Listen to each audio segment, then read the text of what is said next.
Hey everybody, welcome back. It's been a long time since I recorded anything, but I have a reason for it. My grandpa is dying. There's no easy way to say it, but my grandpa is very old, and he's just going. And I live with him, so keeping him cared for is primarily my responsibility. And yeah, I've been having a really hard time of it. I've wanted to record, but like earlier, days earlier, I just couldn't do it because I was so tired and just worn down and shit. So I just noticed this fucking problem over here. Fuck it, I don't care. You can have that white border. So today I'm going to go for 20 minutes, less than I normally do. But I want to get back in the rhythm of this. My grandpa's sleeping right now, so I feel like I got the time, but I still feel a little worn down. I just want to get something out again, so let's go. In by a hoof. Then stopped, taking a closer look. It was one of those newer models I had been finding operational everywhere, and upon closer examination, this terminal was still running. Whoever destroyed it had fallen prey to the common yet silly misconception that breaking the screen had any effect on the device's spell matrix.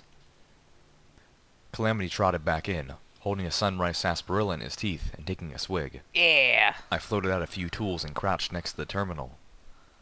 Steelers regarded Calamity. "Are we on a date?" Calamity spit his sarsaparilla, spraying it around the neck of the bottle as he choked. "What now?"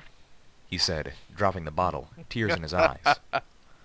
I stopped what I was doing, stared, then collapsed in laughter. Served him right. "I had assumed you had seen the decoration on the roof and were coming to find me," Steelhooves noted. "But now I see you're all dressed up." Beating at his armored chest with a hoof, the Pegasus shook his head, coughing. Once he had his breath again, he answered, "Nah, we're headed up to Zebra Town to save a hoofful of prisoners from alicorns." I noticed he didn't mention the prisoners were zebras. "So you with us, mighty alicorn hunter?" I'd almost forgotten that title. Steelhooves was strangely silent. I looked at him, wondering if I should be concerned. Was he thinking of Arbu again? "Zebra Town," Steelhooves voiced slowly. "Yep." "I would rather not." There was an unpleasant tension in his voice. I looked at Zenith, who just shook her head sadly and walked back out into the rain. "But I will," Steelhooves said, sounding greatly displeased. Aww. "It is what Applejack would have her rangers do." I nodded, feeling both sorrow and pride in our ghoul companion. It's adorable. I turned back to the terminal, connecting it to my pip-buck and running a quick diagnostic. My eyebrow shot up as I realized the terminal was safeguarded with some pretty heavy magical countermeasures. It's got the good shit. But the price of failure would be more than a simple lockout. I turned away from the others and put my full focus on the terminal, hacking it through my pip-buck. After a few minutes, I had to back out and try again. Oh yeah. I hadn't encountered a terminal with this level of security since the Ministry of Morale in Manhattan. Now, I was intensely curious. Is Lil Pip just doing the fucking back out strategy? Like you try all the combinations, so you back out and you come back in. Tried and true. You will always eventually find the way. That's how statistics work. Why would the pony, or zebra, living in such a humble hut have need for a terminal with security that rivaled that of the mayor of the Ministry They were spies. of Morale? A few minutes later, I backed out again, just barely avoiding tripping the security spells embedded in the terminal. This was insane. The damn password was 30 characters long. Holy fuck. The fuck? I tried a third time, and a fourth. By my fifth try, I was beginning to suspect that the terminal only existed to frustrate the living hell out of me. That would be great. Zenith returned, several strips of leathery flesh from the Bloodwing's wings dangling in her mouth. She shook, flinging water all over the rest of us, then put the strips in her satchel, ignoring nasty looks from a dripping Calamity. On my 6th attempt, I finally broke in. Yeah! The password was Astronomical Astronomer's Almanac. I felt a brief flash of empathy for whoever put their hoof through the terminal screen. The terminal had not weathered the years well, far worse than most similar models, but that was to be expected with part of its innards exposed. Still, there were a number of files that I was able to download into my PipBuck, including several entries from a journal. Ooh. From the Journal of Midnight Shower. Day 1. Today is the first day of my mission-imposed exile from the refined walls of Canterlot. I arrived in Zebra Town at the stroke of 8, the royal guards dropping me and my bags off at a small trot from the city limits. I did not blame them for not wishing to travel closer, and with Celestia's sun shining above and a cool breeze coming off the mountains, the day invited a walk. My levitation spell is enough to care for my possessions for such a short distance and prevent the walk from being a burden. Although, I admit, I was a little concerned for the safety of the priceless heirloom with which I have been entrusted. Oh, ooh. I would say that this is a fair town by Equestria standards, but Zebra Town does not hold itself to such standards at all, now does it? Still, it is far better than the complete hovel I expected. Ah, you I had racist. heard that there was a town somewhere out in the dirtier parts of Equestria that the Earth ponies had built in merely a year. Well, if that is true, then maybe there's a little Earth pony in the zebras. And I do not mean that in an offensive or seditious manner. For in just a few years, they've turned a poverty-riddled shanty town at the very foot of Canterlot into something rather impressive. Most impressive, I must say, is the elevating aqueducts that runs up the mountain and directly under Canterlot, catching the Cool. water it spills continuously from our glorious capital's moat, and distributing it not only through the town, but to the farmland beyond. And to think that this entire place was not even a concept not so long ago. But then, there was no real need for segregation until the zebras massacred our children at Littlehorn. Not that I believe the zebras who are upstanding equestrian citizens should all be moved here, mind you. There are plenty of zebras back in Canterlot. I even have a friend who is a zebra. But in the more backward bumpkin parts of the kingdom, with the increasing anti-zebra war sentiment, it simply isn't safe for them to be amongst normal ponies. It really is better this way. That said, I was pleased to learn that the hut which Princess Luna had provided for the duration of my research here is actually a few miles outside of the town proper. As for the hut itself, it's cozy. Far from the refinements and luxuries I have been accustomed to in the castle, but I am a scholar, not a noble, and so I have it in my blood to make do, being unburdened as I am with the nobility's allergy to anything plebeian. I don't think you do. I'm just going to say it right now. I don't think you do. I have spent this afternoon getting settled in, including the task of troubleshooting the new terminal. Why is it that any piece of arcano-technology always seems to come with more headaches than the one that it replaces? Of course, a fair part of the difficulties may have arisen from the installation of a security spell submatrix, but considering the sensitive nature of my research, it would simply not do to have one of the striped ones with an unhealthy sense of curiosity going poking around in my affairs, now would it? What, you going to kill him? Tomorrow, I shall trot back into Zebra Town and try to get acquainted with the town and its citizenry. Being able to establish a degree of good relations will be a critical part before pursuing avenues of inquiry. What can you tell us about Zebra Town?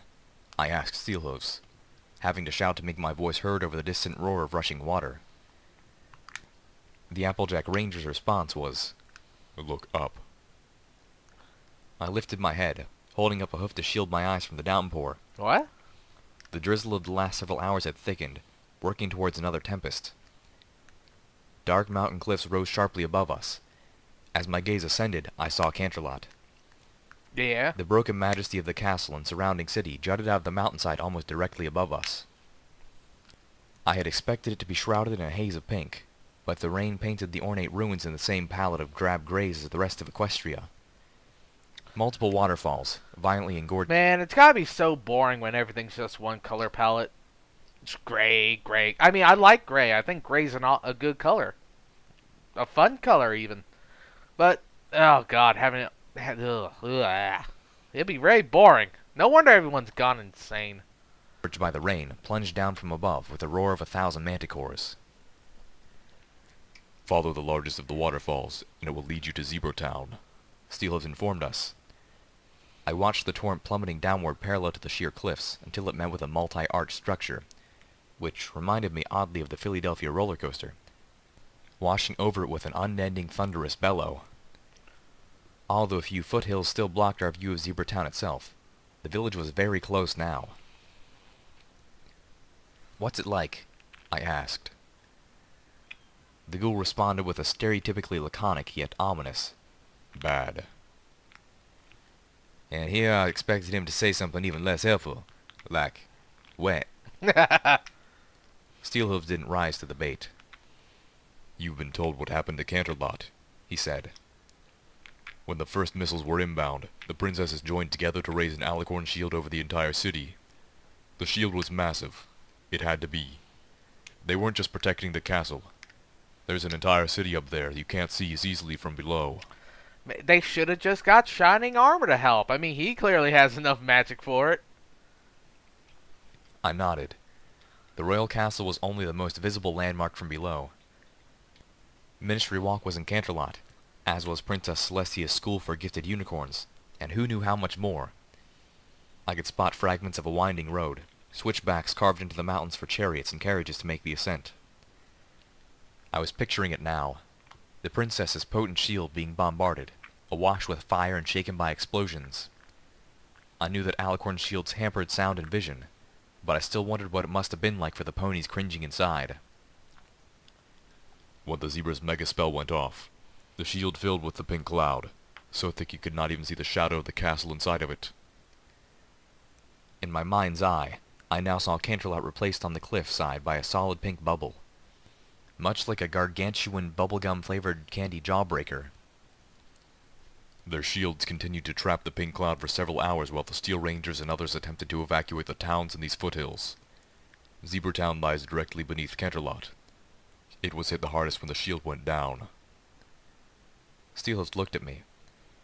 "You may want to consider this a dry run for Canterlot itself." Yeah. From the Journal of Midnight Shower. My first attempts to befriend the residents of Zebra Town were met with suspicion and guarded politeness, but no hostility. And considering the state of things here, I regard that as a small triumph on my part. Aside from the differences in architecture, and of course the glaring stripedness of the inhabitants, I could almost have believed I was in some extremely poor backwater pony town. Ponyville, perhaps.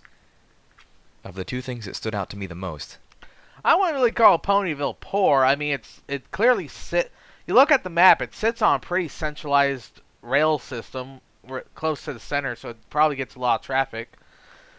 I mean, and the amount of damage it takes and is able to repair quickly, it's got to have money.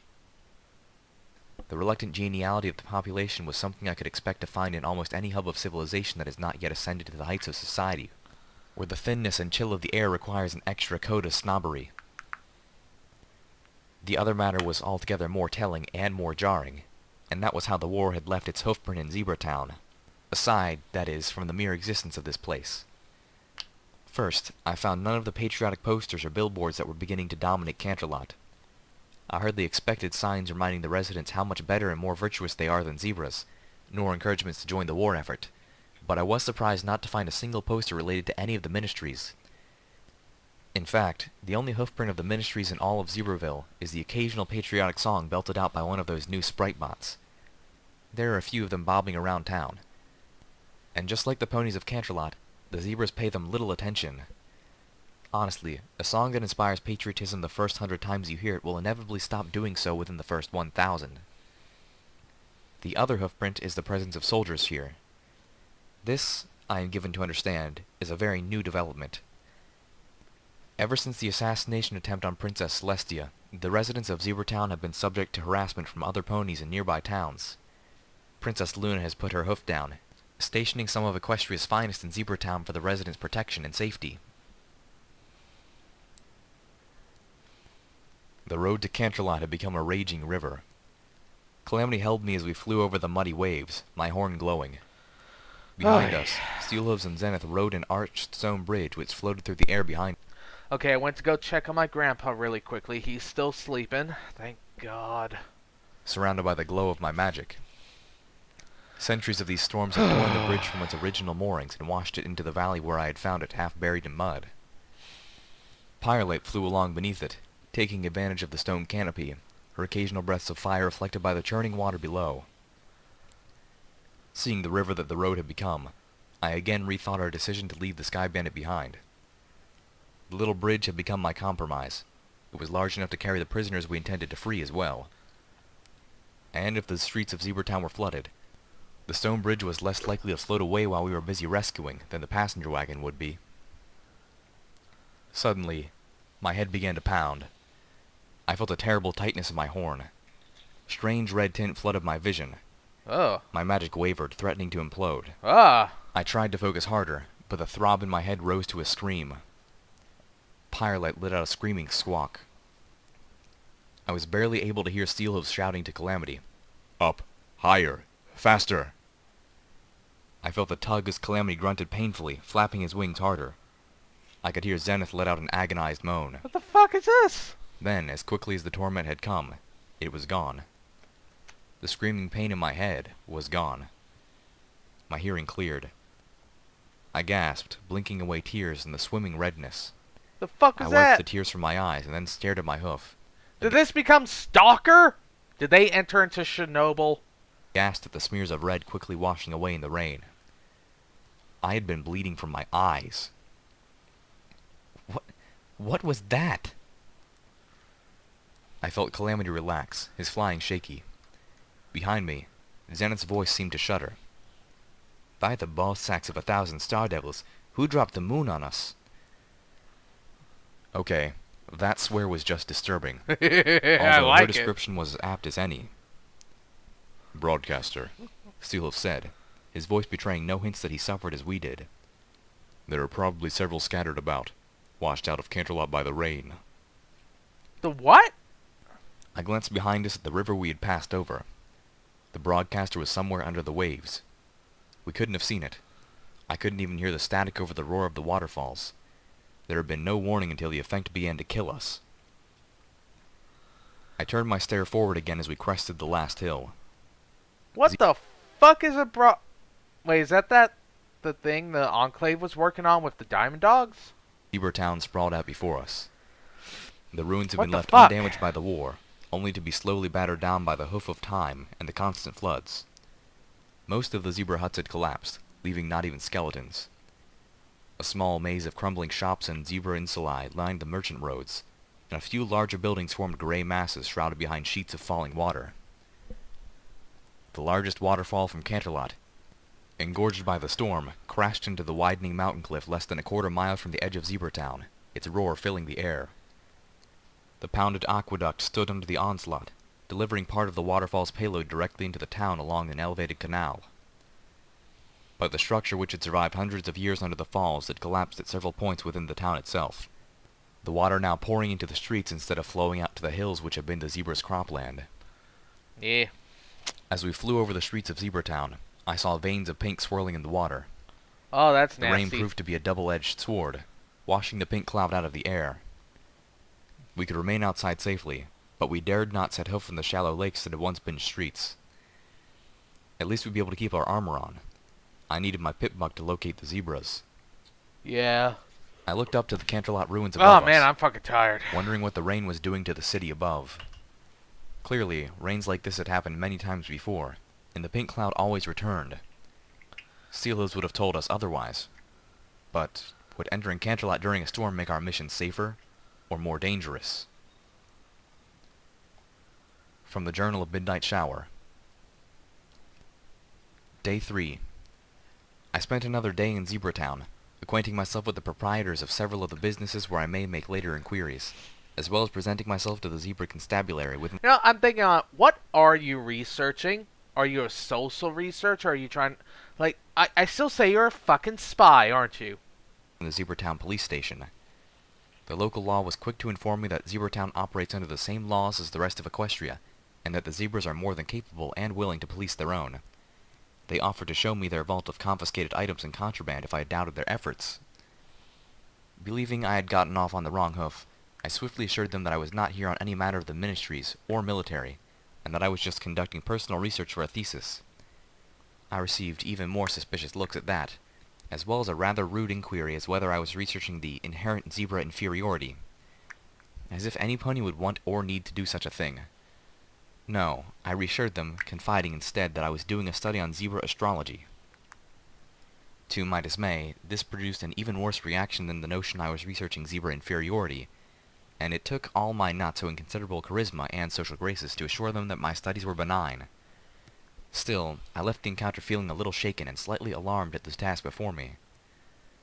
The thoughts I find most particularly disquieting are the images my mind conjures of the locals' reaction should they learn the truth behind my research. Oh, really? What is So it? where do you expect them zebras are being held at? Calamity. I guess I'll have to hold off on it. Alright, fuck it. I'm going to check on him one last time, then I'm going to bed, because, oh, fuck. I'm so tired.